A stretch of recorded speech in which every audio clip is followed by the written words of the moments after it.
que bueno, estamos organizando la Amnistía Internacional en Uruguay, pero que viene de un proceso de trabajo, como mencionábamos en la oportunidad pasada, un proceso de trabajo con otras organizaciones de la sociedad civil, intentando como construir o reconstruir algunos de los desafíos que están planteados en la agenda de libertad de expresión en Uruguay, de la línea más clásica, más tradicional de lo que habitualmente consideramos como la agenda de libertad de expresión, vinculada a la libertad de prensa, y también incorporando los nuevos desafíos que por el propio avance de las sociedades nos interpelan en relación con este derecho y cómo se vincula también con otras dimensiones de los derechos humanos. Para nosotros es un gusto poder generar e impulsar estos espacios de debate, y además es un placer contar con el panel, el excelentísimo panel que tenemos hoy, un plantel femenino de primerísima línea, así que agradecerles a cada una de ustedes por tomarse el tiempo para conversar con nosotras. Y bueno, sin mucho preámbulo, agradecerles a quienes están aquí presentes también y quienes nos acompañan, están siguiendo el evento por redes sociales. Y bueno, creo que del panel pasado, de la tertulia pasada, quedaron varias preguntas sobre la mesa. Cerraba el panel Patricia Díaz con un debate muy interesante sobre el reconocimiento facial automatizado, y bueno, cómo esto se vincula no solamente con la libertad de expresión, sino también con el derecho a la protesta, con la privacidad de los datos, qué pasa con esos datos, quiénes podemos efectivamente o no acceder a la información, y decíamos que era un link muy ajustado para el panel de hoy, que es sobre libertad de expresión en Internet y algunos desafíos que quedan allí planteados. Así que desde Amnistía agradecerles muchísimo a las expositoras y también a los presentes y a quienes nos están siguiendo por interesarse por estos temas, y porque realmente desde los diferentes lugares tenemos que pensar y repensar las contribuciones que debemos hacer desde la sociedad civil, desde la academia, desde el periodismo, desde la población y la ciudadanía en general. Tenemos muchas acciones para tomar en relación con esto, así que bienvenidos y bienvenidas, y sin más preámbulo le doy la palabra a Matías Jackson, que es quien va a estar nombrando la mesa, para que nos presente a nuestras invitadas. Bueno, muchas gracias, Lucía, y buenas tardes a todos y todas. La verdad que yo estoy muy contento de estar acá. Aquellos que me conocen saben que los temas de Internet son mi debilidad, y además veo varias caras haciendo así.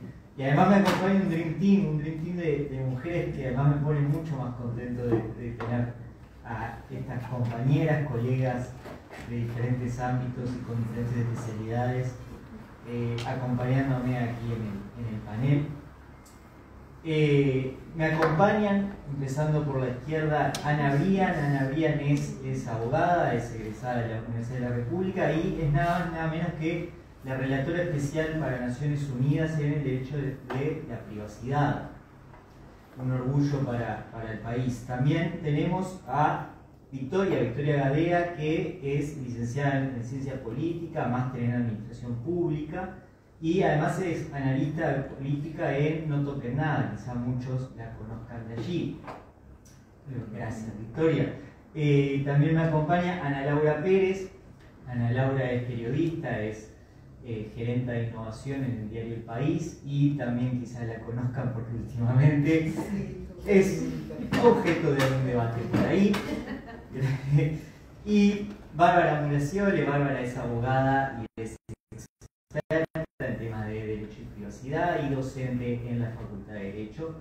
Así que con todas ellas esperamos hoy compartir un tema que, como decía, involucra la libertad de expresión en Internet. Este segundo encuentro lo centramos, si pensamos en los tres ejes de los tres encuentros que organizamos de Amnistía. El primero refería más a el derecho de libertad de expresión en la calle, digamos, más activista, el derecho a la protesta, y allí vimos, bueno, los temas de la LUC, los temas del discurso de odio, y hoy nos centramos más en el ámbito digital, en los temas de Internet.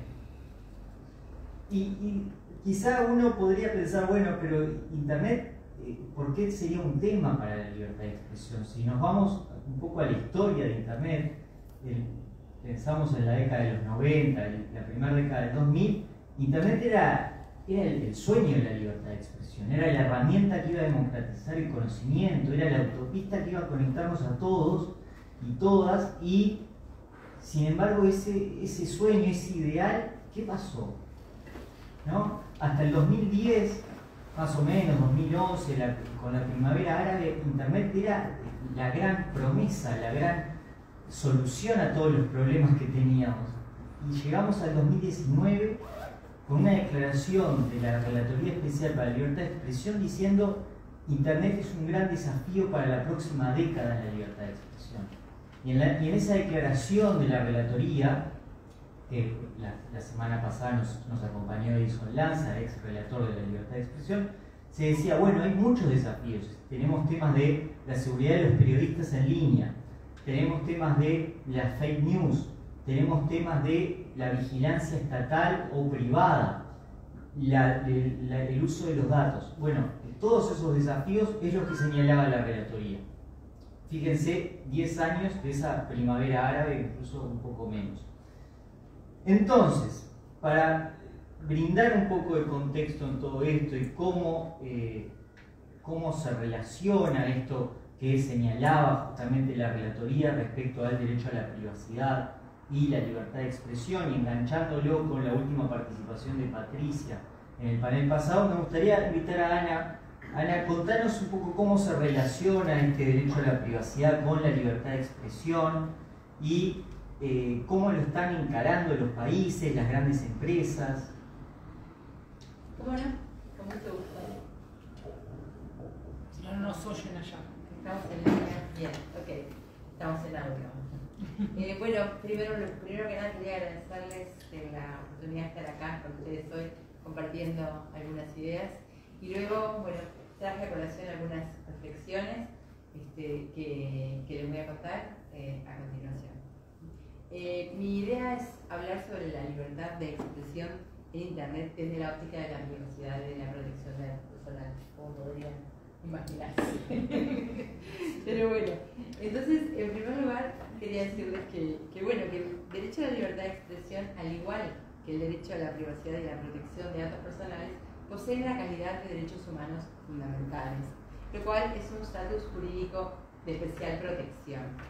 El derecho humano fundamental a la protección de datos personales protege a las personas, en tanto protege los datos de los que las personas son titulares, los datos que son parte de su ser, generando así el derecho a la autodeterminación informativa, conforme el cual cada persona tiene derecho a disponer de sus datos en forma libre y autónoma.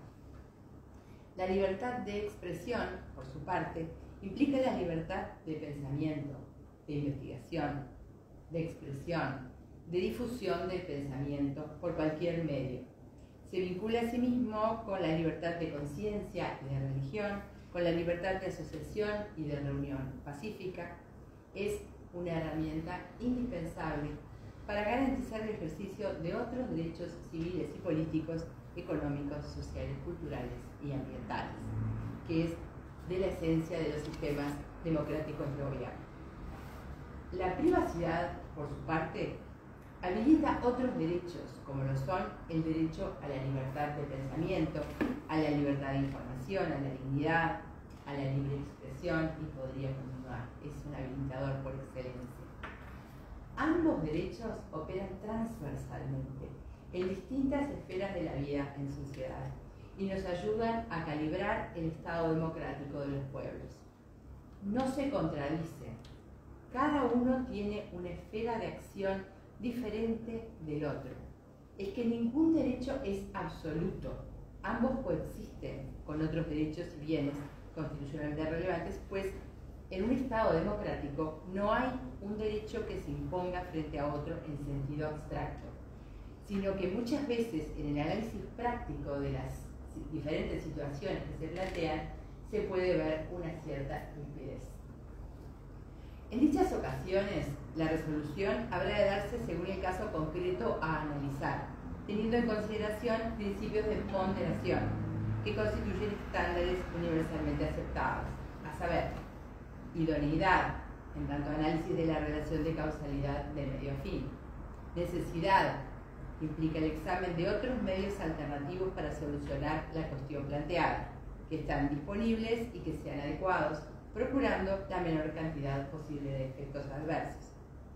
proporcionalidad, lo que nos coloca en la situación de comparar el grado de realización u optimización del fin buscado y la intensidad de la intervención sobre el derecho afectado.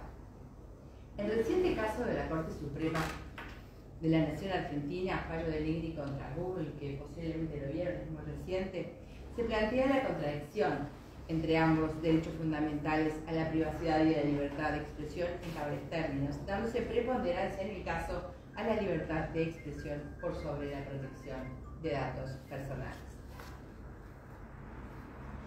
La libertad de los medios de prensa y la seguridad de los periodistas se entiende que se han visto afectados negativamente en el mundo, con un gran impacto en los derechos humanos, la democracia y el desarrollo. También la protección de datos personales ha adquirido cada vez mayor trascendencia ante el crecimiento y la evolución de las tecnologías de la información y del conocimiento. La libertad de expresión se ve amenazada. ¿Por qué decimos esto? Básicamente, en este momento se me ocurren dos razones fundamentales, seguro que hay muchísimas más. Por un lado, porque los periodistas están corriendo graves riesgos que son inaceptables, consecuencia tan solo de cumplir con sus deberes de mantener informada a la población.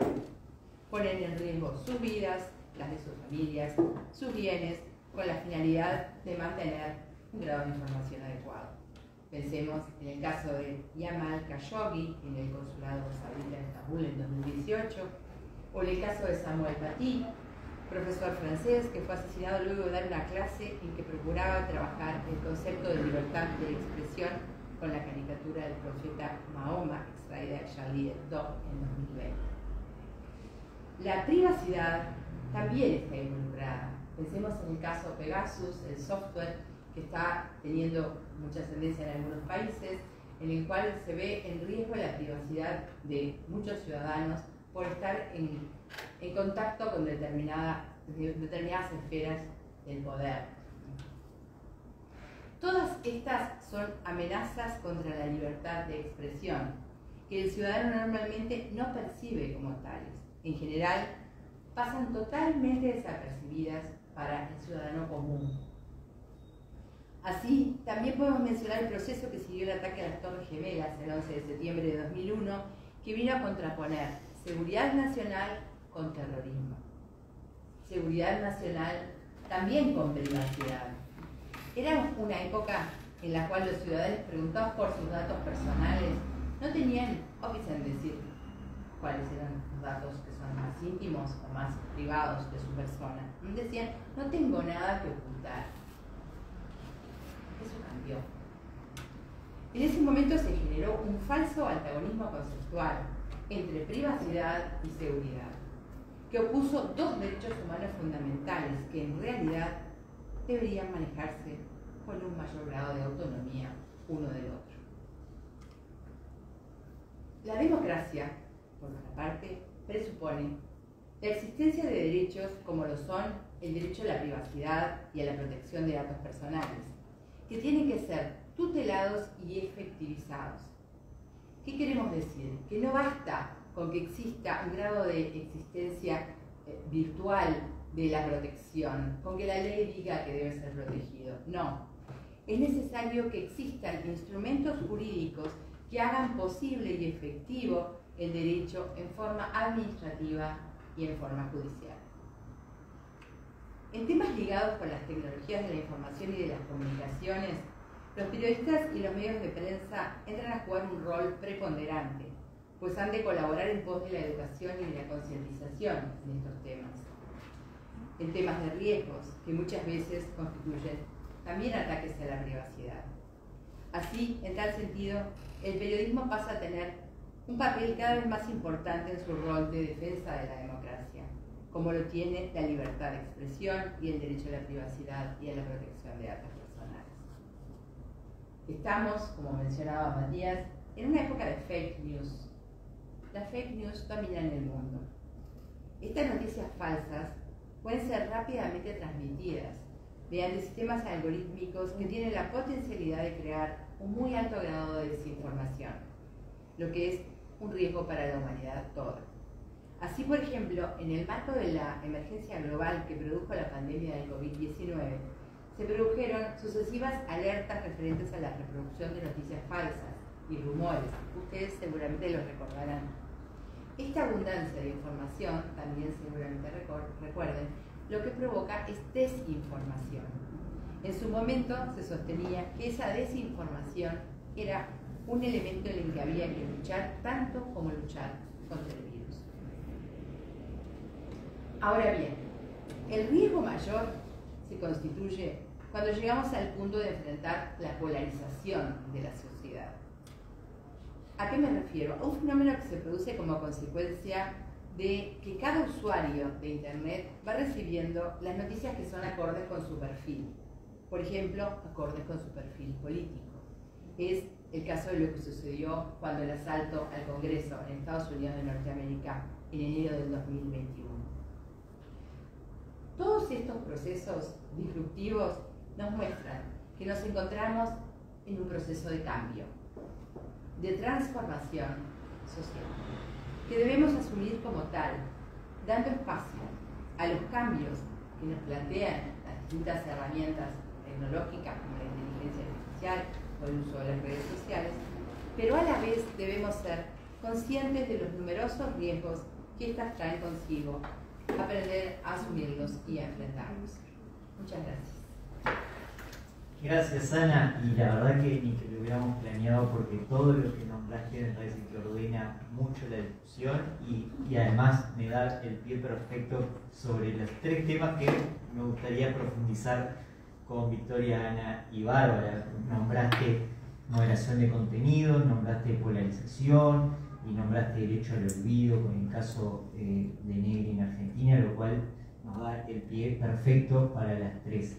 Y justamente uno de los puntos que nombraste fue, bueno, estos temas pasan desapercibidos para las personas, ¿no? Pasan capaz que muy lejanos o cuesta traerlos a tierra. Y capaz que, Ana Laura, nos podés contar un poco cómo es esa conexión entre la moderación de contenidos allá y cómo nos afecta a nosotros acá. ¿Cómo ha cambiado eso con el COVID? ¿Cómo están actuando las plataformas? Yo comparto plenamente lo que decía Ana sobre que pasa desapercibido, incluso trabajando en temas que tienen que ver con la moderación de contenidos, que ahora explico un poco qué es y cómo funciona.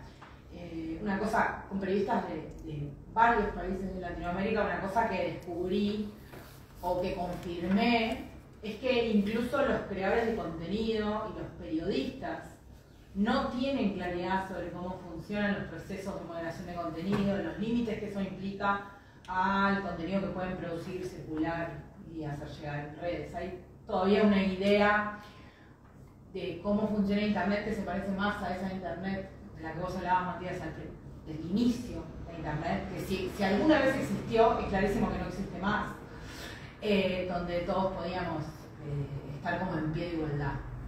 En realidad, a ver, para explicar lo que es la moderación de contenidos, muchos de nosotros, muchas de las personas que consumen Internet, la consumen de forma mediada, ¿no? Es lo primero que hay que tener claridad, ¿no? O en Uruguay, por ejemplo, hasta hace no mucho era muy común, en los estudios que se hacían, que mucha gente macheara, uniera su navegación de Internet con su estar en Facebook. O sea, navegar en Internet era prácticamente lo mismo que estar en Facebook. Ahí se ve en claridad una mediación, ¿no? Digamos, yo no estoy navegando en Internet, estoy en un entorno cerrado, con reglas determinadas de distribución de contenido, etcétera, etcétera, y ese es mi Internet. Buscar en Google es una mediación. Los resultados están mediados por una serie de procesos que guardan relación con los modelos de negocio de Facebook o de Google. Cuando busco en YouTube se produce lo mismo, cuando veo videos y veo el siguiente, y el siguiente, y el siguiente, ahí se producen también procesos de mediación que definen qué contenido veo y qué no. No es azaroso, ni fruto de la casualidad, ni mucho menos. Entonces, de un tiempo a esta parte, yo empecé trabajando en temas que nosotros llamamos plataformas, porque es bastante más que redes sociales, involucra Google, y está en discusión si YouTube es una red social, una plataforma. Entonces les decimos plataformas, digo porque voy a hablar en esos términos.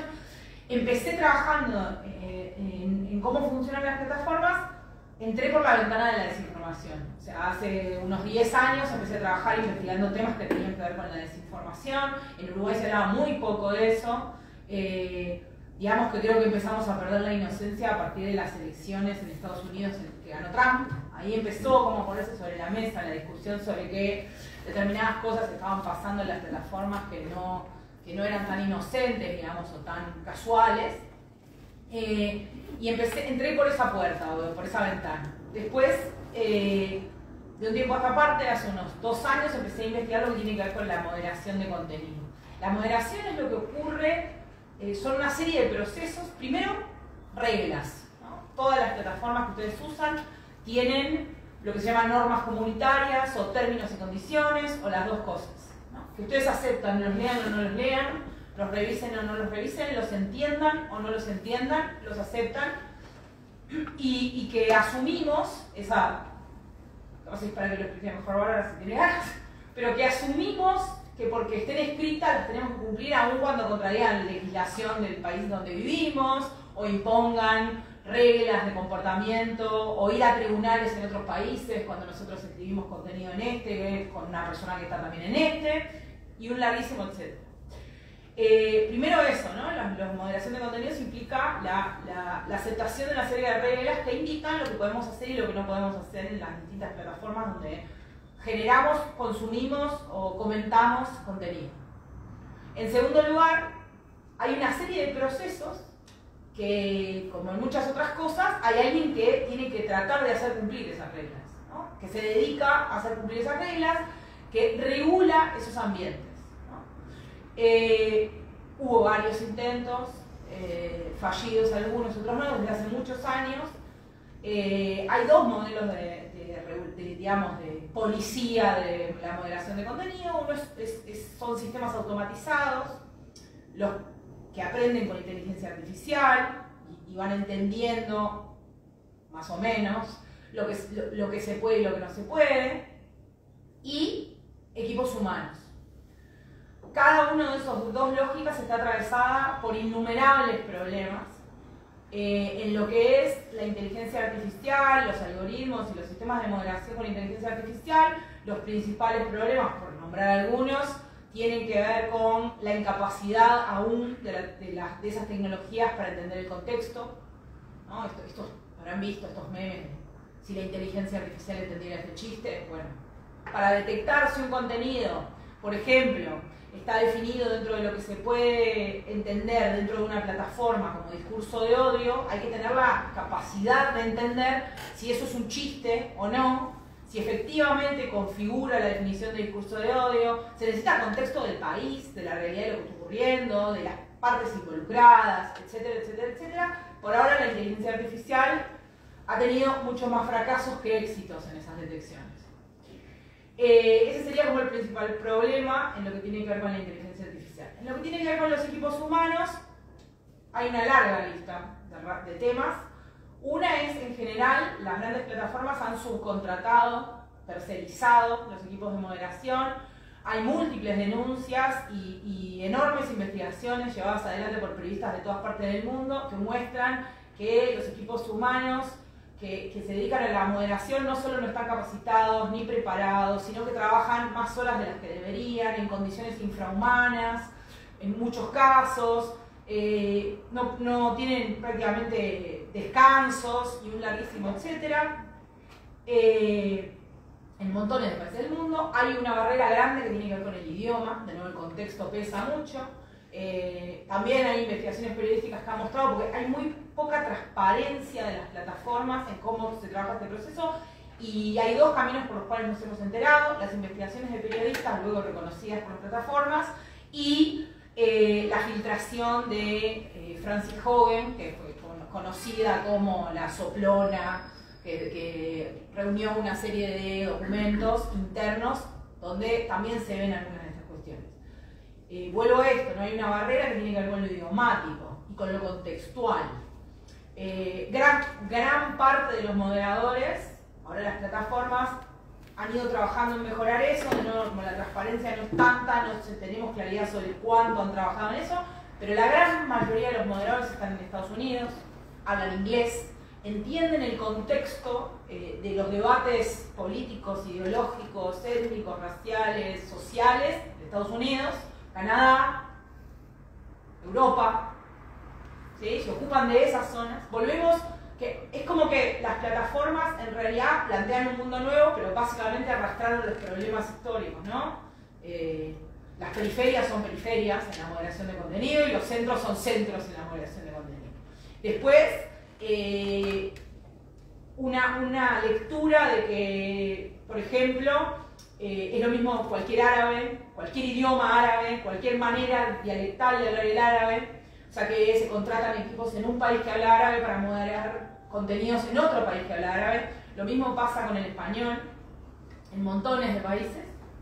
Después hay cuestiones de tipo, ya en un segundo o tercer nivel, cuando ya se llega a las etapas de decisión, hay problemas que tienen que ver con que hay muchísimos otros presidentes que probablemente hayan participado en redes sociales de fogonear determinados procesos antidemocráticos, como fue el caso de enero que mencionaba Ana, pero a ninguno de esos se le cerraron sus cuentas. ¿Por qué se cierran las de Trump? Después vamos a discutir si estuvo bien o mal, pero ¿por qué se cierra la de Trump? Porque es el presidente norteamericano.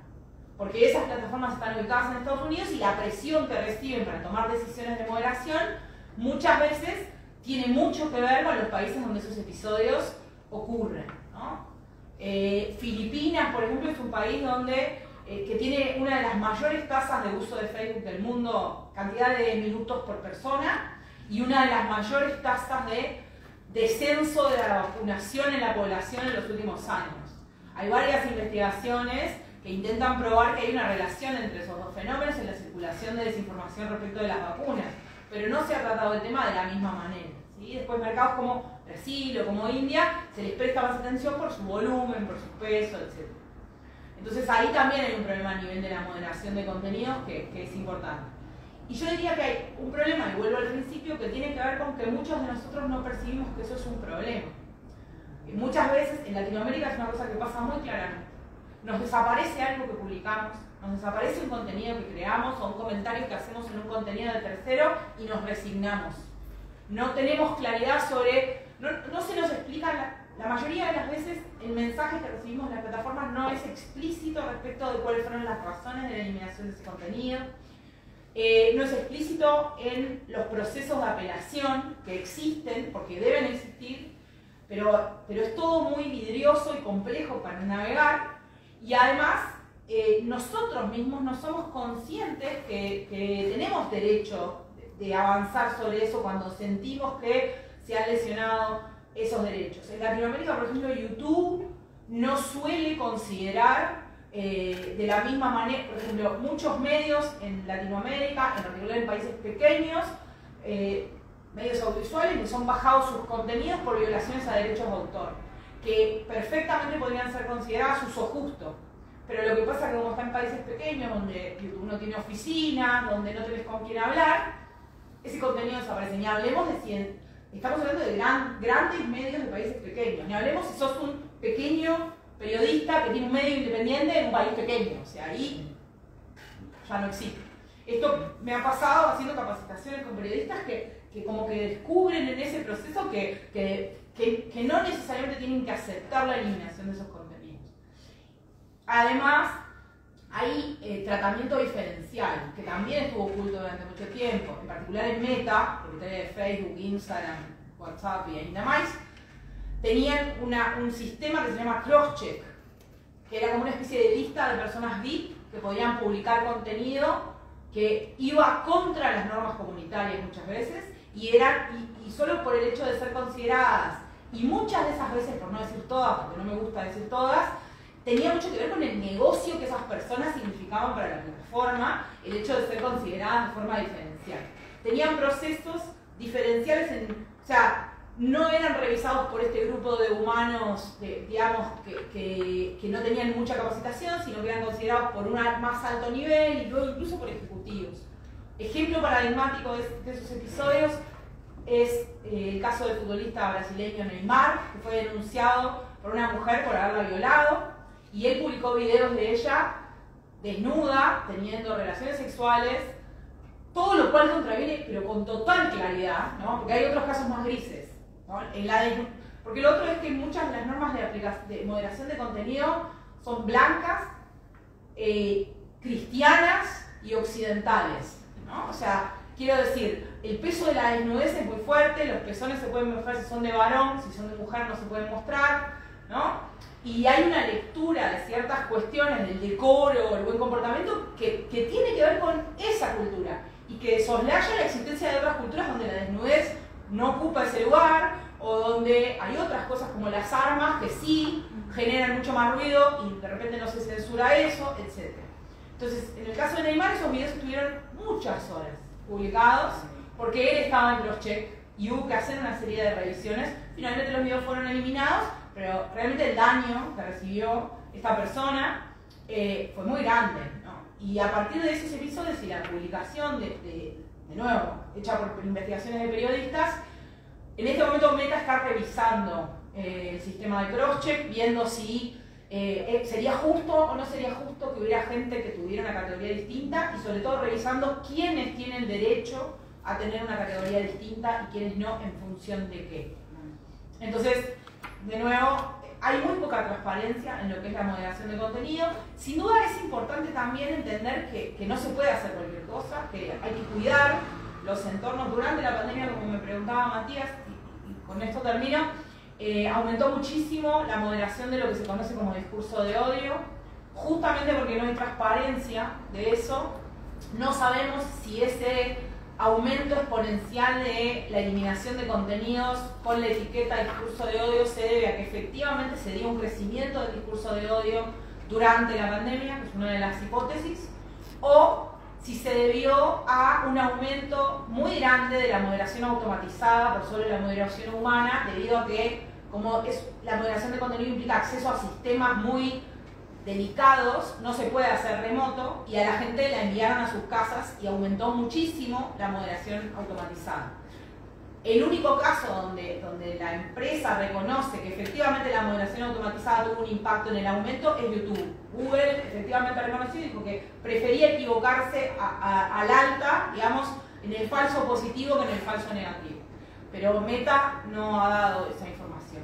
Entonces, si bien obviamente es importante mantener un entorno seguro, sin violencia, donde no pulule el discurso de odio, y realmente ha sido un problema grande de las plataformas, también es importante el equilibrio entre eso y el derecho de todos y todas a poder decir lo que tienen para decir, sobre todo los grupos minoritarios, los grupos que solamente pueden hacerlo a través de esas plataformas o en los países más pequeños. También una cosa que es importante, porque no siempre hacemos esa lectura, es no solo tenemos derecho a decir las cosas, y por eso es importante la libertad de expresión, los demás tenemos derecho también a enterarnos de las visiones diversas que existen en los entornos en los que estamos, y eso también hay que cuidar. Entonces es complejo ese equilibrio, por eso es tan importante en organizaciones como Observacom, donde yo colaboro, nos importa mucho la transparencia, y venimos haciendo un proceso de tratar de que se discute y se ponga sobre la mesa la importancia de que entendamos qué es lo que pasa en los procesos de moderación. Después vemos cuántos límites y de qué manera, pero a esta altura no sabemos ni siquiera cómo funciona. Entonces es importante que como ciudadanos también seamos parte del proceso de reclamar mayores grados de transparencia en cómo se eligen los mensajes que existen o que no existen, o lo que se llama shadow banning, que es como si yo te bajara el volumen, entonces vos ves tu publicación como si todos nosotros la viéramos, pero no la estamos viendo. Entonces eso también es manipulador, porque genera la idea de que vos estás, pero en realidad no estás.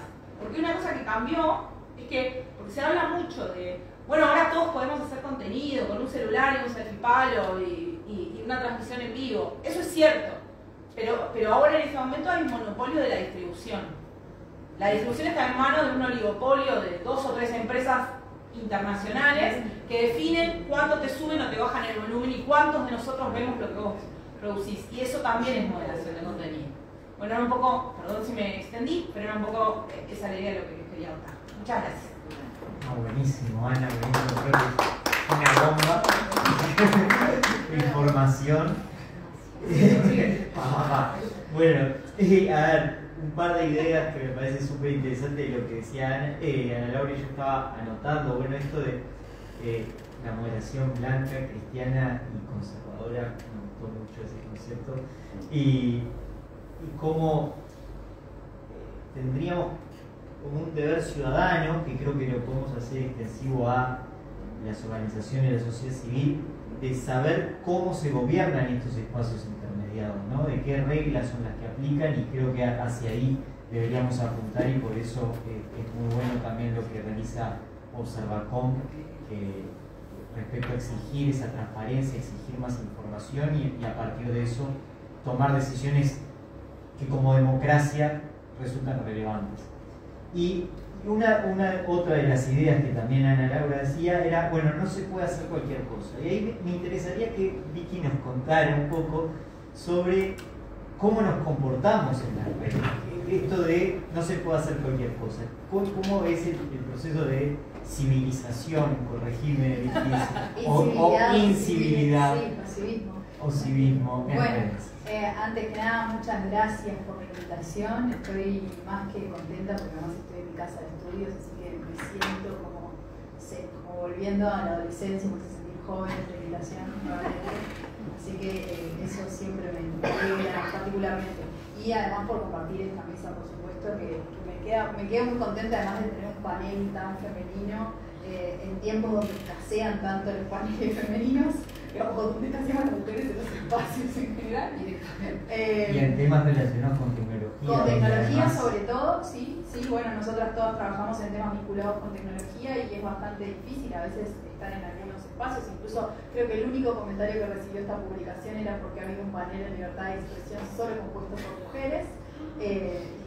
Bueno, nada, así que aprovecho eso para hablar de civilidad. La invitación era como, bueno, Matías me preguntaba anteriormente qué comportamiento vemos de los uruguayos en las redes sociales y cómo nos expresamos en ellas, en las plataformas, repito, vuelvo también sobre este concepto que decían a Laura.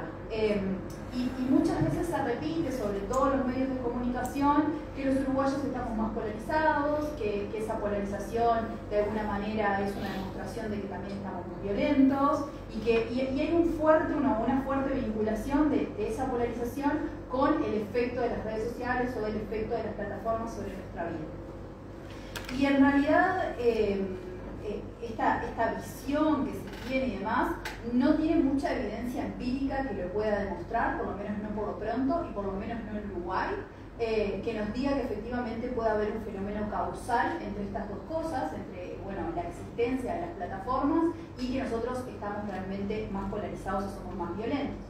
En realidad ni siquiera sabemos si estamos más polarizados o si efectivamente somos más violentos.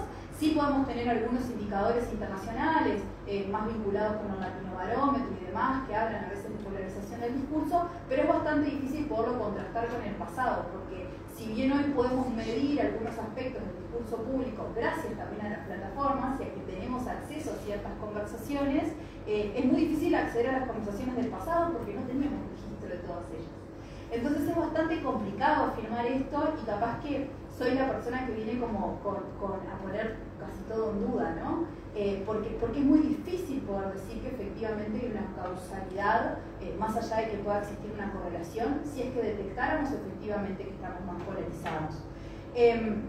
Más allá de que no existe evidencia sobre esto, también solemos poner como el foco en una única red social que es Twitter, que además es la red social en la que menos está representada la sociedad y en la que más está sobre representada los políticos, los decisores públicos, los periodistas, nosotros y toda la gente que queremos de alguna manera cobrar notoriedad. Entonces son perfiles que por lo pronto tienen más incentivos, y acá hablo en términos de economía del comportamiento, para tener actitudes más estridentes, porque por ser también la plataforma que tiene más impacto mediático, todos ustedes habrán visto cómo muchísimos medios y todo el tiempo levantan noticias que son casi que exclusivamente un tweet copiado y pegado, y a la hora se le está queriendo morir en este momento, pero es muy cierto, eso obviamente genera incentivos que son humanos, no algorítmicos, son humanos, en los cuales cualquier persona dice, bueno, si este es el camino para ganar notoriedad pública, para que yo esté legitimado o legitimada por los medios,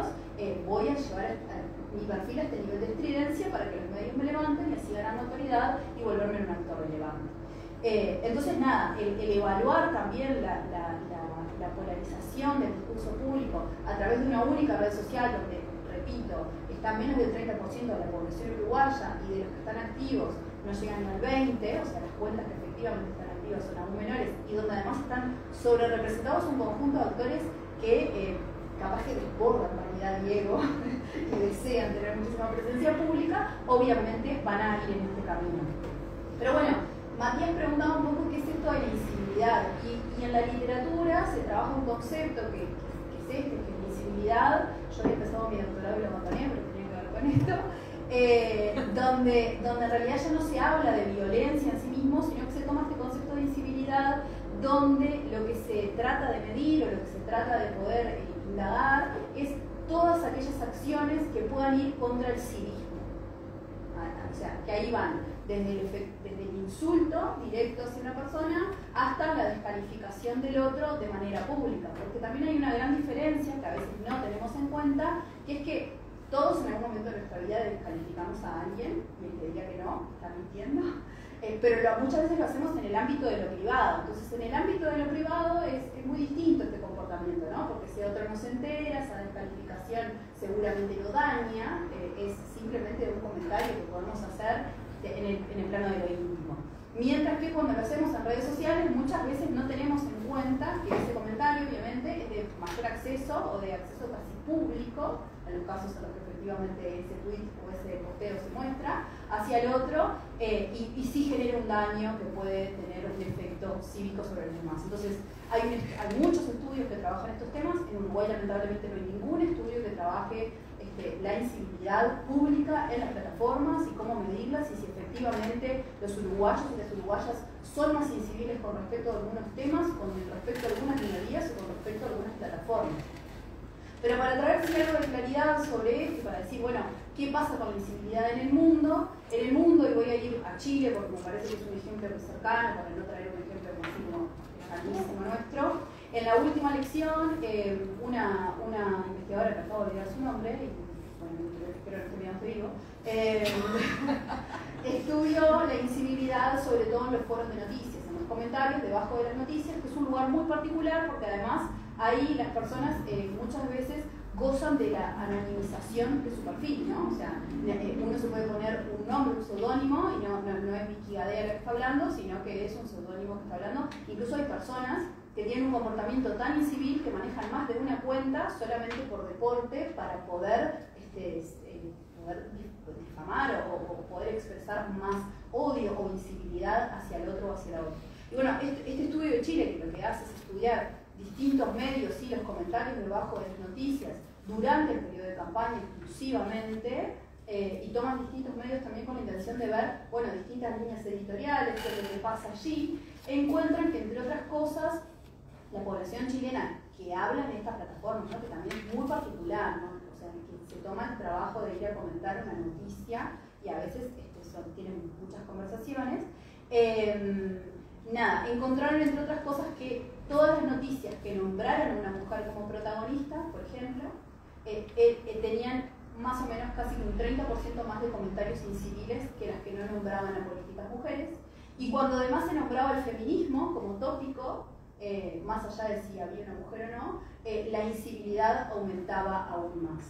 Y como para redondear y para tener esto, para hablar como de la incivilidad en términos generales, en Uruguay realmente no sabemos si efectivamente estamos en problemas o no estamos en problemas en términos de incivilidad. Sí quizás preocupa que muchas veces todos terminamos, o todos no, pero sí muchos, terminamos siendo inciviles cuando también reaccionamos a la incivilidad del otro, ¿no? Es como otro gran dilema de discusión. Pensémoslo en términos de la vía pública. Cuando una persona nos grita en un auto una obscenidad, está a nosotros también decidir si respondemos a esa obscenidad o si la ignoramos, ¿no? Entonces, en redes sociales a veces pareciera que uno tiene casi que la obligación de emitir también, digamos, o expresarse o responder a esa incivilidad de la misma manera. Repito, no tenemos estudios, así que yo me atengo a decir que no sé cómo nos comportamos los uruguayos y las uruguayas en las redes sociales, no lo sabemos, no me encantaría que exista una línea de financiamiento para que estudiemos esto en profundidad. Y para que también podamos de alguna manera dar de baja como algunos mitos, ¿no? Porque también hay como muchos miedos o como muchos riesgos instalados en torno a las plataformas que son ciertos, que son empresas y que como tales se toman algunas atribuciones que obviamente pueden ser riesgosas para el ejercicio de la ciudadanía de cada uno de nosotros y nosotras, pero también son espacios de oportunidad. Entonces, en tanto también son espacios de oportunidad, y acá capaz que me adelanto a una de las preguntas que iba más dirigida a todas, ese ejercicio de la libertad o de la ciudadanía está también muy vinculado o íntimamente relacionado con el ejercicio de la ciudadanía digital y de las habilidades que cada uno de nosotros y nosotras tenga para poder usar esas plataformas también a nuestro beneficio, ¿no? O sea, cómo sacar el máximo provecho y no solamente estar pendientes de los riesgos que estas plataformas implican. Así que, nada. Gracias, Vicky. Anotando así, después lo tengo presente. Bien, y por último, y ahora me siento un poco como Darwin de Bocati, porque le doy la palabra a otra panelista de No Toques Nada. Bárbara, me gustaría que nos contara algo que trajo hoy Ana Briana al principio sobre esto de la relación entre el derecho al honor y la privacidad y la libertad de expresión, y eso justamente con un caso reciente que capaz que uno ha escuchado que en Argentina se decidió un caso importante sobre derecho al olvido. ¿Qué es esto del derecho al olvido? ¿Hay acá algo de eso? ¿Cómo se relaciona con la libertad de expresión? ¿Por qué hablamos de eso? Gracias, Mati. Bueno, buenas tardes o buenas nochecitas. Primero también agradecer estar acá y sí, la verdad, un privilegio compartir con estas mujeres. Lo que aprendí en estos minutos es impresionante, increíble, me encanta. Bueno, un poquito lo que plantea Mati. En primer lugar, cuando hablamos de honor o de dignidad, seguramente, sobre todo cuando hablamos de honor, ustedes piensen en algo viejo, quizás, o en algo de modelo, ¿no? Sí, y es un poco lo que tiene este término. Sin embargo, es algo absolutamente primordial, necesario y yo diría inescindible del ejercicio de la libertad de expresión. Porque cuando hablamos de honor, de lo que estamos hablando en realidad, y de hecho así lo recogen los instrumentos internacionales, estamos hablando de la reputación. Y cuando hablamos de la reputación, nosotros desde el punto de vista jurídico hablamos del honor desde la dimensión objetiva, esto es, del valor que uno tiene para la sociedad, de cómo me ven los demás a mí. Y eso hoy en día es algo, yo diría que ha cobrado una importancia fundamental si volvemos, ¿no?, al centro de la temática, que es la utilización o el uso de las redes sociales y el impacto en la libertad de expresión. ¿Por qué? Porque la reputación hoy en día tiene quizás más valor o mayor importancia tanto para lo que es una persona física, ¿no?, de carne y hueso, como una persona jurídica, o una organización, una empresa, lo que sea, que en otras épocas. Entonces es muy importante. Y en este tema de la utilización de redes sociales y de los ámbitos digitales, ¿cómo se puede proteger muchas veces el honor? ¿O qué es necesario para proteger el honor de una persona? Nosotros pensamos que la persona a lo largo de su vida puede cambiar de ideas, puede cambiar de nombre, puede cambiar de pareja, puede cambiar de sexo, puede cambiar de absolutamente todo y tiene derecho a cambiar. Sin embargo, muchas veces el mundo digital no acompaña los cambios de la personalidad y no los acompaña al punto que los torna una condena para la persona. Y en ese sentido han surgido inquietudes, han surgido demandas en los ámbitos jurisdiccionales justamente para que el mundo digital acompañe los cambios de la personalidad.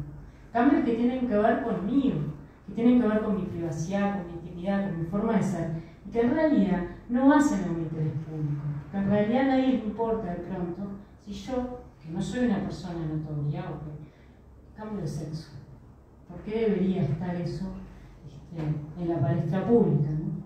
Y bueno, y es así entonces que surge y se abre paso lo que se conoce como el derecho al olvido, que tiene un nombre poco feliz, porque suele asociarse a olvidar lo que justamente no tenemos que olvidar y lo que forma parte de la memoria de todos colectiva y que de modo alguno hay que olvidar.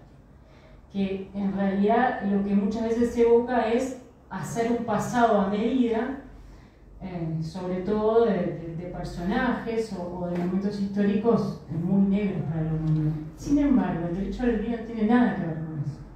El derecho al olvido lo que busca justamente es que cuando una persona cambia, una persona que no es pública, ¿no? Uno de nosotros cambia porque la vida lo hace cambiar, porque tiene derecho a esos cambios. Bueno, eso se ve reflejado en el mundo digital. ¿Y cómo? Bueno,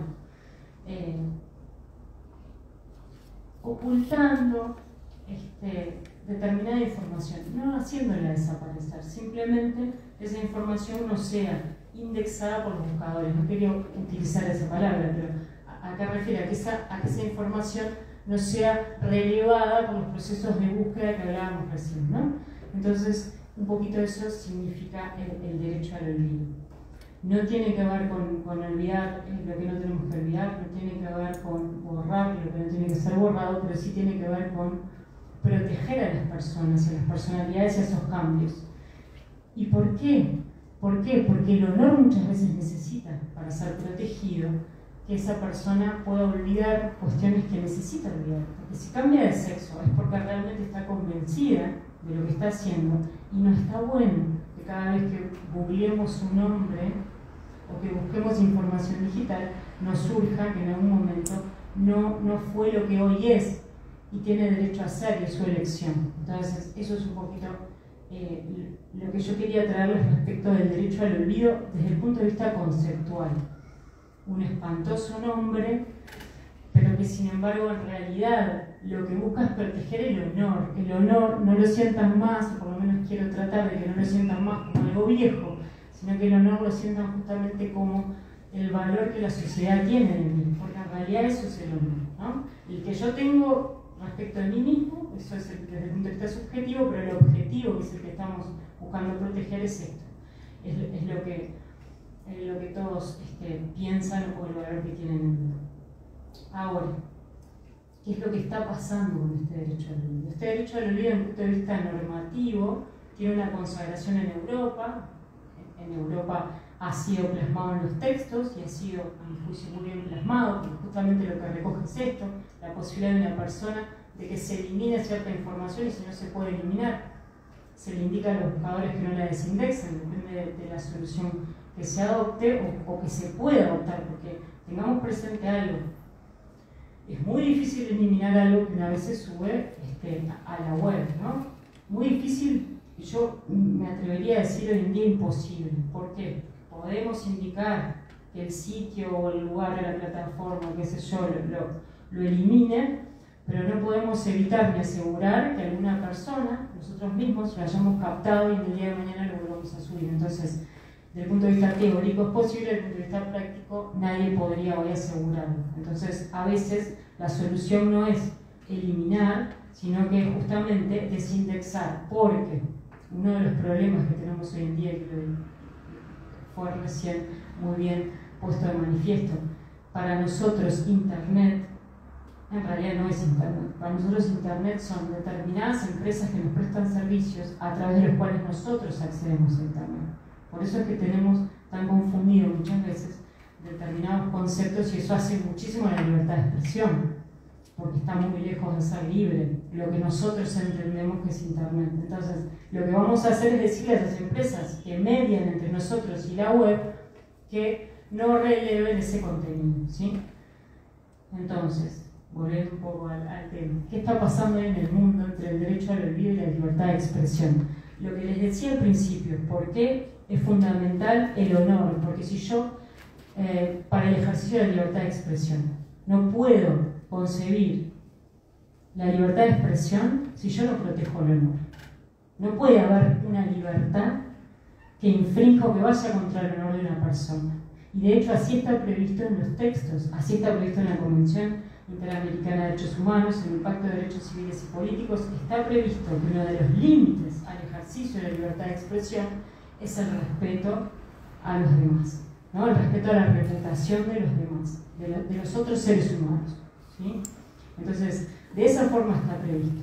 Sin embargo, y por eso es tan importante el honor, porque estábamos hablando del respeto a la reputación, tiene que ver con el honor. Sin embargo, hoy en día, y vuelvo entonces a lo que decía en su momento Ana, se están enfrentando. Se está enfrentando el derecho al olvido, que desde el punto de vista jurídico es un desprendimiento de uno de los derechos que surge de la protección de datos personales, pero quiero hacerlo un poco más como liviano, ¿no? Y que lo veamos más como un cuento que como un tema jurídico. Se están enfrentando el derecho al olvido y la libertad de expresión. Se están enfrentando, ¿por qué? Porque se está utilizando el derecho al olvido para atacar la libertad de expresión. ¿Y cómo puede ser esto posible? Y porque justamente el malentendido derecho al olvido está siendo utilizado para olvidar lo que no hay que olvidar, o para ir contra quienes no tenemos que ir, o para borrar lo que no hay que borrar. Entonces, pero eso justamente es obra de malinterpretar e incluso no conceptualizar correctamente qué implica el derecho al olvido y qué implica respecto al ejercicio de la libertad de expresión. No acudir a los textos, porque los textos son claros muchas veces. El propio Reglamento Europeo de Protección de Datos, cuando consagra el derecho al olvido, es muy claro al decir que uno de los límites del ejercicio del derecho al olvido es la libertad de expresión, ¿sí? Entonces, eso es lo que está pasando en el mundo. Se está enfrentando el derecho al olvido con el derecho a la libertad de expresión, con el ejercicio de la libertad de expresión, y eso que está haciendo, elegir entre uno y el otro, o entender que uno se enfrenta al otro, cuando los dos tienen que subsistir. Es necesario que exista la libertad de expresión y es necesario que exista el derecho al olvido, porque entre otras cosas ampara y protege el honor de las personas, la posibilidad del cambio, la libertad del cambio. Yo tengo que poder cambiar y eso tiene que ser borrado del mundo digital. Yo a veces me pregunto por qué nosotros en el mundo digital queremos hacer cosas que no las queremos hacer en el mundo físico. ¿Sí? ¿Por qué nosotros necesitamos tener toda la información disponible de todas las personas, todo lo que hicieron en su vida, en todo momento? ¿Por qué necesitamos que todo eso esté allí? ¿Realmente lo necesitamos nosotros? ¿Realmente es necesario que esté todo lo que yo hice, dije, todas las fotos que me saqué, todas las veces que cambié de color de pelo? Esas cuestiones que no hacen a ningún interés público, que no hacen a ningún interés general, que no forman parte de la memoria colectiva, ¿por qué tienen que permanecer en la web? ¿Por qué yo no podría ejercer la posibilidad de que esa información se baje? ¿Qué tiene eso que atente contra la libertad de expresión? Absolutamente nada. Ahora, si yo voy a utilizar el derecho al olvido para borrar algo que no tengo que borrar, y lo peor de todo es que voy a tener eco, no solamente en el buscador al que le estoy pidiendo que haga eso, que lo hace muchas veces aplicando algoritmos y ni siquiera es capaz de entender lo que se le está pidiendo, porque el algoritmo es muy limitado y se le dice acá se violentó el derecho a la protección de datos, baje esta información, lo baja, pero lo peor de todo es no cuando un algoritmo hace eso, sino cuando vamos ante la justicia y la justicia ratifica lo que hizo el algoritmo. Entonces, ese es el problema al que nos estamos enfrentando. Nos estamos enfrentando a jueces que no están comprendiendo quizás de qué se trata el derecho al olvido, que no necesariamente tiene que estar legislado para que se entienda, que en realidad, por eso empecé hablando, espero que me hayan entendido, pero que el tema es conceptual, es la libertad de las personas de cambiar y de que se elimine información que no hace a la memoria colectiva, que hace, y yo leyendo esta sentencia de Negri, que tiene que ver con el caso Coppola, ustedes se acuerdan de todo aquello que pasó, del jarrón, Maradona, cocaína y todo aquello que pasó en aquel momento. Ana lo trajo también a colación al principio. En primera instancia, esta chica, que era Natalia de Negri, que había participado en muchísimas discusiones mediáticas, solicitó que se bajaran esas discusiones, porque ella había cambiado y en realidad tenía otra vida ahora. Y bueno, aquellas discusiones en las que había participado le afectaban su entorno familiar y ella quería realmente, estaba en otro momento de su vida. En primera instancia se hace lugar y se baja, se le ordena al buscador que desindexe determinada información. Y en su momento el tribunal de primera instancia habla de que todo eso tenía que ver más que nada con un chusmerío mediático, si no me equivoco lo dice así, que con una memoria colectiva, ¿no? O sea, que por eso se bajaron, porque en realidad era ella peleando y diciéndose malas palabras con otra en la tele, y que eso en realidad no hacía la noticia de corrupción que implicaba todo ese caso en general. Sin embargo, ahora la Suprema Corte de Justicia, si no me equivoco, sí, Argentina da vuelta al fallo y dice que en realidad no, que esos episodios hacen a la libertad de expresión y que en realidad tienen que mantenerse porque forman parte de la memoria colectiva. Yo no coincido con la postura de la Suprema Corte, con todo respeto, pero en realidad no coincido absolutamente en casi nada del fallo que leí, entre otras cosas porque pone a Internet como un espacio de pleno ejercicio de libertad de expresión, desconociendo la moderación brutal que existe, porque entiende que una persona discutiendo con otra y diciéndose malas palabras forma parte de la memoria colectiva, cuando en realidad lo que tiene que permanecer en la memoria colectiva es que hubo un acto de corrupción. ¿Qué pasó? Eso tiene que mantenerse, pero digamos, el circo mediático no hace, y una persona que participó en ese circo quiera cambiar, bueno, yo entiendo que tiene todo el derecho a hacerlo, entonces un poco eso. Creo que me fui un poco del tema, pero espero que me hayan ido entendiendo lo que les fui diciendo, y en realidad si tuviese que cerrar con alguna conclusión, para seguir charlando, pero un poco cerrar esto, es que el derecho al olvido no tiene nada que ver con borrar memoria que no tiene que borrarse, y no tiene nada que ver con atentar contra la libertad de expresión. Necesitamos el derecho al olvido, necesitamos respetar el honor de las personas para que realmente tengamos una libertad de expresión como debe ser. Si no, también estamos recortando otros derechos, ¿sí? Y eso es un poquito lo que les quería transmitir y dejarles.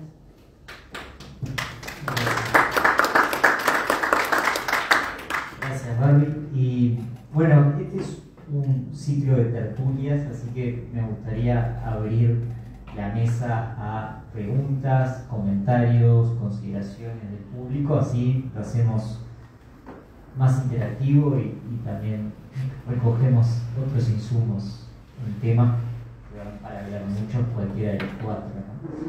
Sí. Gracias. Gracias al panel, muy interesante.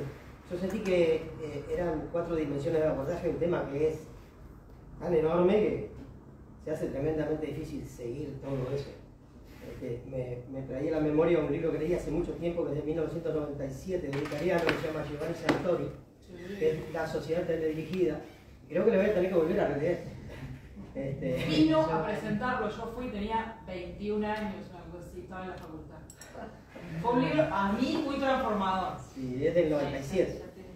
La edición. Bueno, no digo, algunas cosas que me quedaron con esto del civismo y todo eso relacionado a un acontecimiento reciente que los vi en la televisión, que es casi lo mismo que Internet, ¿no? Todo se replica después en el otro ámbito. Pero, por ejemplo, vi al prosecretario de la Presidencia y a un abogado, el doctor Ferrés, hablando de la prohibición del juez Recarey de las vacunas y no sé cuánto. Y me indignaba ver cómo se estaba cambiando el foco de la cuestión, porque lo que el juez está diciendo es información, está pidiendo información, no que no se vacune, ¿no? Digo, a eso apunta el juicio, según lo que yo puedo entender, que entiendo muy pocas cosas, ¿no? Bueno, pero entonces, digo, yo leí el fallo del juez y entendí que el juez lo que estaba pidiendo era que se dé toda la información necesaria, ¿no?, para que las personas tomen una decisión de si vacunarse o no, porque se considera de que la información, tanto científica como referente a los procedimientos, bueno, y hace una cantidad de consideración ahí, es muy escasa, es muy poca.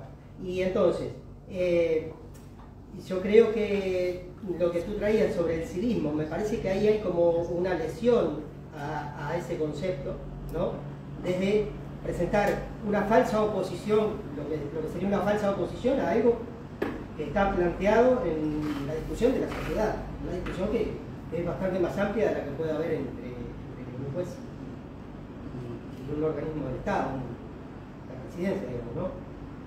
Entonces, bueno, digo, eso por un lado. Bueno, eso yo creo que tiene que ver con todo esto de la libertad de expresión por los medios digitales, por internet, y creo que también tiene que ver con lo que hace al derecho a la información y a otra cantidad de cosas que si nosotros buscamos en internet por todos lados no vamos a encontrar generalmente interlocución en lo que querramos decir o poner. Entonces, como que también ahí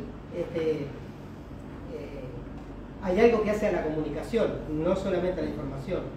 Yo no sé si tengo derecho a comunicarme, no sé si tengo derecho a la interlocución, pero si lo tengo quisiera poder ejercerlo. Gracias.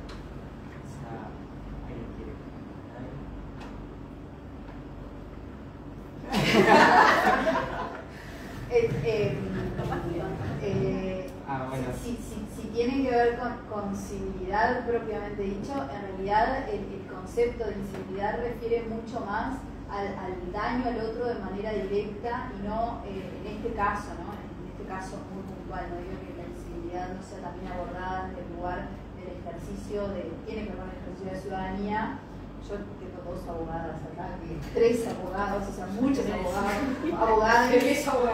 acá, que pueden hablar mucho más de la sentencia y demás, y de qué implica esto. A mí me supera bastante, o sea, no es mi área de trabajo ni ahí. Sobre el derecho a comunicarse, sí, no debemos olvidar de que las plataformas también no dejan de ser un servicio, que no deja de ser un negocio, que en realidad es prestado de manera gratuita y hay algo que uno está dando cuando no pone plata, cuando no pone dinero en el sistema de nuestra democracia liberal de capitalistas, que si no es dinero es otra cosa. Entonces, la otra cosa es también un poco lo que habló Ana, lo que habló Laura, es un conjunto de reglas y de formas en las que se distribuye la información en las que estamos cediendo y en las que estamos dando otra cosa a cambio, ¿no? Que pueden ser desde nuestros datos hasta que nuestra capacidad de comunicarnos efectivamente se pueda completar o no, dependiendo de qué tan hábiles seamos para que el algoritmo diga este mensaje es un mensaje que debe compartirse con el resto de la población. Pero nada, creo que no contesté tu pregunta. Tenemos otra ya. Bueno, nada, primero felicitarles porque me parece fabuloso lo que ha sido para mí sorpresa, porque vine así como por cosa, bueno, voy a ver qué es esto. Soy ingeniero de sistemas. ¡Qué miedo! Yo no hablando de tecnología.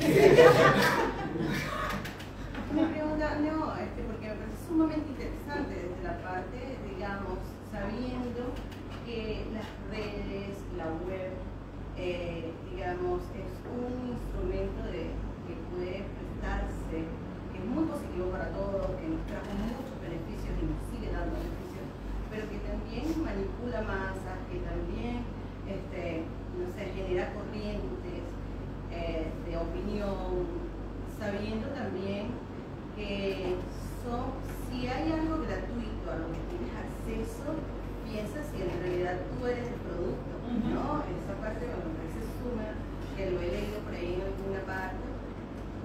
Yo desde mi pequeño espacio, desde lo que yo puedo transformar, no sé, quisiera saber qué puedo hacer yo, porque lo veo así como un gran monstruo, o sea, no sé de qué manera puede uno de alguna manera desde los pasitos pequeñitos hacer algo, ¿sabes? Como para hacer una diferencia que de alguna manera de a poquito todo el mundo vaya haciendo un poquito desde su radio de acción, digo que sé. Sí, claro. Hay un tema que es súper importante y lo podemos hacer todos, más aún nosotros que estamos aquí gozando de una horita para nosotros mismos y compartiendo conocimientos. Creo que lo fundamental tiene que ver con concientizar. Tú sos claramente consciente de los riesgos, de las cosas buenas también que nos trae la tecnología de la información y conocimiento, pero también de los riesgos. Entonces, tu parte, tu contribución a la sociedad es poder explicar que además de las cosas buenas hay riesgos que los riesgos son tal y cual. Entonces, cuando hablamos de concientizar, hablamos de nivel ciudadano. Y también va conjuntamente con educar, porque así como lo decimos con nuestra amiga o con nuestra vecina, también lo vamos a hacer con nuestros hijos o con nuestros alumnos, llegamos a casa. Entonces, ¿cuáles son las herramientas que tú tenés a disposición en este momento? Las más importantes, la educación y la concientización. Todas las demás, que hay muchas, no valen nada a la hora de esa cosa. ¿No están de acuerdo? Sí, absolutamente. Me parece interesante. Me encantan las mujeres ingenieras, quiero decir. Las banco mucho. No, a mí me parece que como yo te he escuchado hablar y creo que eso, ¿no? Vos tenés una capacidad para explicarle a los demás cosas, para concientizar. Yo, es lo que decía hoy, yo siento que el primer paso en esto es entender que tenemos derechos que no estamos ejerciendo, ¿no? Y concientizarnos y concientizar a nuestro entorno de que tenemos derechos que claramente no estamos ejerciendo, ¿no? Que si tú creaste un contenido, pones un comentario, tenés derecho a saber por qué ese comentario no está más, por qué ese contenido no está más, que se te den explicaciones, tenés derecho a apelar, tenés derecho a no tener que aceptar ir, como en el caso de los derechos de autor, por ejemplo, a no tener que ir a un tribunal en Estados Unidos para que dirima una diferencia de derechos de autor con un autor eventualmente en Uruguay, cuando tus contenidos son en Uruguay, porque ¿por qué tenés que ir a Estados Unidos? ¿No? Tenés derecho, y creo además que, y con esto termino, que vos decías que tiene cosas buenas, sin duda. Yo soy, una agradecida. Muchas de las cosas que he podido hacer, que tengo, que desarrollé, tienen que ver con todo esto que estamos hablando. Es enormemente agradecida. Siento que a los periodistas nos dio un nivel de independencia y de voz propia más allá de los lugares donde trabajamos, que valoro muchísimo. Pero creo que no hay que... Al menos yo tengo un hijo de 10 años con el que tengo muchas veces estas conversaciones. En realidad las reglas de funcionamiento no cambiaron. En algún punto creímos que sí, pero no. Siguen mandando los que siempre mandaron, seguimos pudiendo hacer cosas y tenemos... ¿cuál es la manera de distribuir contenido en una plataforma? Poner plata. Igual que antes. Es igual. ¿Querés más audiencia? Ponemos plata. Igual que antes. Capaz que es menos plata, capaz que está, digamos... Es lo que como en economía o en comercio se llama el long tail, ¿no? Todos ponemos de a 100 en vez de invertir $80.000 en una pauta en un canal de televisión. Pero básicamente, ¿cuál es tu manera de amplificar tu mensaje? Poniendo plata. O entendiendo qué cosas el algoritmo entiende que son mejores para distribuir. Porque ese es el tema también que yo creo lesiona la libertad de expresión. Y es que todos estamos haciendo lo mismo, porque es lo que funciona. Y el problema es que tenemos que hablar de las cosas que todos estamos haciendo, porque entonces los videos que hacemos, esos videos los mira todo el mundo. Y capaz que tenemos que hablar de otras cosas, en vez de todos estar haciendo los mismos videos de... No sé, yo ya perdí la cuenta, tengo una exorcist, no sé por qué, pero el algoritmo se dio cuenta que disfruto de ver videos de gente que se revienta los granos. Es horrible, pero es algo que descubrí. Y estoy anonadada con la cantidad de videos de gente que... ¿Por qué pasa eso? ¿Por casualidad? No, porque hay un montón de gente que produce videos que le producen ingresos publicitarios de gente explotándose los granos. ¿Ah? Y de eso hay clusters, millones de contenidos específicos. Pero queremos que nuestra industria audiovisual o de creadores de contenido esté invirtiendo tiempo en eso. No queremos que lo invierta en otra cosa. Entonces eso también tiene alguna relación con la libertad de expresión, porque nos estamos obligando a hablar de determinados temas porque esos son los temas que funcionan, ¿no? Me parece que eso ni lo estamos hablando. Es que lo que pienso quizás es que de alguna manera no es un proceso inconsciente. Hay que hacerlo vamos consciente, siguiendo, exacto, hacerlo que vamos siguiendo, dando cuenta, porque eso, porque te gusta un determinado contenido, el algoritmo está diseñado para que cuando tú le das like o incluso por minutos de cuánto te tardas mirando algo, te envía. El primer cosas. indicador es a los 3 segundos. Yo tenía un amigo que decía, no, es que Instagram me escucha y no quiere Instagram y no sé qué. Yo digo, no te escucha, no. Pero es eso, él asume que, por ejemplo, hay cosas que le gustan o que piensa hacer, entonces claro, si ve algo de eso, se tarda, el algoritmo le manda más cosas y él siente que es que lo está escuchando. Pero es esa parte. Lo que de alguna manera siento que, bueno, sí, evidentemente en nuestro entorno uno intenta como hacerse consciente y educarse y conversar estos temas, pero se ve como un monstruo, ¿sabes? Como algo que te arropa y que la gente se ríe. Y tú le dices, no, mira, no es así. Y la gente se ríe. Se dice, no, que no voy a estar, no sé, con lo de los datos personales, con lo de incluso información sesgada. O sea, si tú eres, no sé, pro racismo, pro feminismo, pro no sé qué, te aparecen cantidad de cosas relacionadas con esos temas que también cierran, porque entonces puedes ver solo noticias o ves solo noticias negativas o que avalen de alguna manera un cierto sesgo de información y ahí cómo intervienen, más que bueno buscando otra información, ¿no? Efectivamente, pero bueno, somos una más. Anonimizando tus participaciones en la red. ¿Ah? Anonimizando tu participación en la red. Ah, ok, viste. Bueno, gracias. Ensuciando tu campo de lo que tú estás haciendo. Yo quería inyectar un pensamiento un poco más, hoy estoy como más filosófica. Tengo esa caída, pero yo creo que estamos hablando de tecnología. Sí. Y yo creo que la tecnología de por sí, cuando se pone a disposición, debería de cumplir determinados requisitos que hoy en día no cumple. Debería de cumplir con determinadas garantías para los usuarios. ¿Y a qué voy con esto? Lo que se hace en general es trasladarnos a los usuarios, que no estamos capacitados muchas veces, determinadas cuestiones para que nosotros nos cuidemos. Tengo mis dudas de que podamos hacerlo. Entonces, no hay que verlo como un monstruo porque lo vamos a seguir utilizando, lo necesitamos, podemos estar atentos a ciertos riesgos, pero no sé hasta cuánto o hasta dónde podemos realmente protegernos. En el tema del uso de la información personal o en el tema de lo que pueda llegar a pasar con esa información el día de mañana, es muy poco lo que podemos hacer. Ana recién dijo algo, pero ¿qué tan anónimos somos para los que nos prestan los servicios? Y yo no quiero con esto endemoniar, lo que sí digo es que yo entiendo que como se certifican determinadas cuestiones, debería certificarse determinadas tecnología, pero debería ser pensada justamente para ponerla a disposición una vez que ya cumple con determinados mínimos. Y desde el punto de vista normativo, por otro lado, me parece, y yo esto lo vengo repitiendo hace mucho tiempo, que las personas en materia de uso de tecnología y en aceptación de términos y condiciones no se nos debería permitir aceptar cualquier cosa.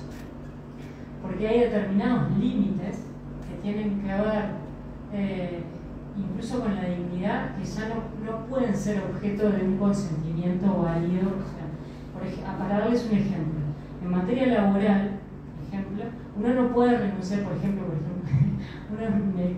uno no puede renunciar a determinados derechos, por más que lo firme, uno no renuncia a esos derechos, ¿sí? Uno no puede renunciar al salario, no puede renunciar al aguinaldo, no puede renunciar al salario de educación. Eso no es renunciable. Cualquier cláusula que se firme en ese sentido es nula. Eso es un límite al consentimiento, porque justamente se tiene en cuenta en esa materia la disparidad de fuerzas en la negociación, ¿no? En este caso, la disparidad se está tornando realmente a un punto muy parecido a lo que se ve en los vínculos laborales. Entonces, quizás sería deseable que llegásemos a entender, que llegásemos al acuerdo que determinadas cuestiones no pueden ser objeto del consentimiento y que si lo son nulas. Y en ese sentido quedaríamos realmente resguardados de muchísimas cuestiones que hoy en día aceptamos y que nos hacen aceptar, incluso pienso que no nos harían aceptar tantas cosas como aceptamos, ¿no? Entonces sí, la concientización, la ciudadanía digital, lo que que hablábamos recién, por supuesto, tenemos que trabajar, tenemos que saber cómo funcionan, qué dinámicas tienen las redes, ¿no? Tenemos que saber todo. Pero tengamos presente que hay límites que tenemos marcados, que no podemos protegernos más allá de determinadas cuestiones, que creo que en eso los operadores jurídicos son operadores claves en eso de lograr determinadas cuestiones en materia legislativa o buscar la forma, porque ya te dejo, pero ¿qué pasa con estas plataformas y demás? Responden a la autorregulación, ellas se gobiernan, ellas fijan sus reglas, ellas son las que, ¿no?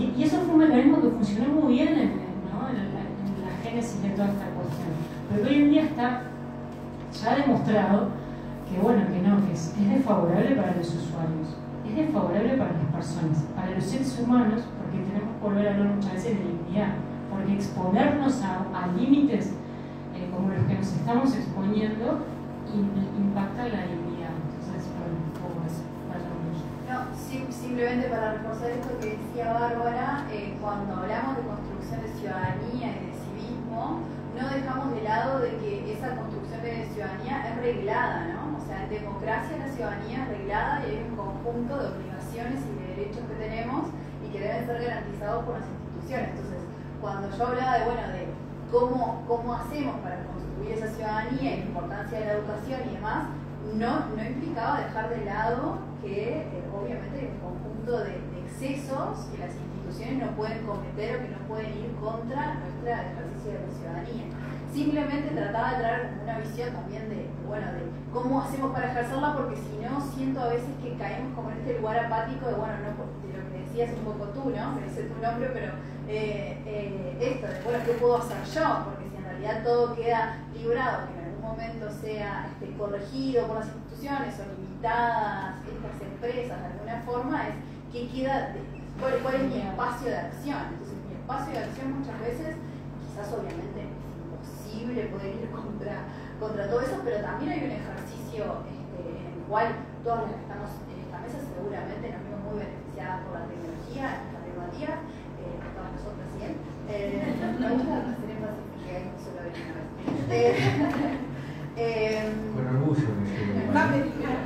Sí, lo veo muy bien. Nada, ¿qué tal? También yo, no sé, yo personalmente me pasa que a mí me crió la tecnología, o sea, yo soy una hija, o sea, si me preguntan quién me criaron mi papá, mi madrina y internet, o sea, no me crié, o sea, sí, el 90% de mis intereses y de las cosas que desarrollé, las oportunidades laborales donde estoy, los amigos que tengo, las parejas que conseguí, todo es casi que gracias a internet, la verdad, o sea, todo es, vine a esta facultad porque me enteré que existía una licenciatura, o sea, nada, o sea, también es un punto de oportunidades y hay un conjunto de riesgos asociados a las oportunidades que tenemos ahí. Entonces, nada, como para reforzar esto que decía Bárbara, sí es cierto que las instituciones democráticas, y es muy difícil para los países también pelear en solitario, y acá es donde también, obviamente, la Unión Europea consigue cosas que no conseguimos en la región sur del mundo, pueden poner algún conjunto de limitaciones más allá de los términos y condiciones que las plataformas nos pongan como un mecanismo de costo frente a que no nos cobran por nuestra participación allí. Nada, era solamente eso. Gracias, Vicky. Nos quedaríamos horas, especialmente yo, hablando de estos temas, pero no quiero ser injusto con el tiempo. Habíamos dicho hasta 7:30. Si quieren, los invitamos y las invitamos a tomar un café y seguir conversando con este panel de lujo que la verdad nos otorgó 1 hora y media. Súper interesante, aprendimos un montón y las esperamos el jueves que viene con libertad de expresión en los medios de comunicación. Bien, muchas gracias a todos.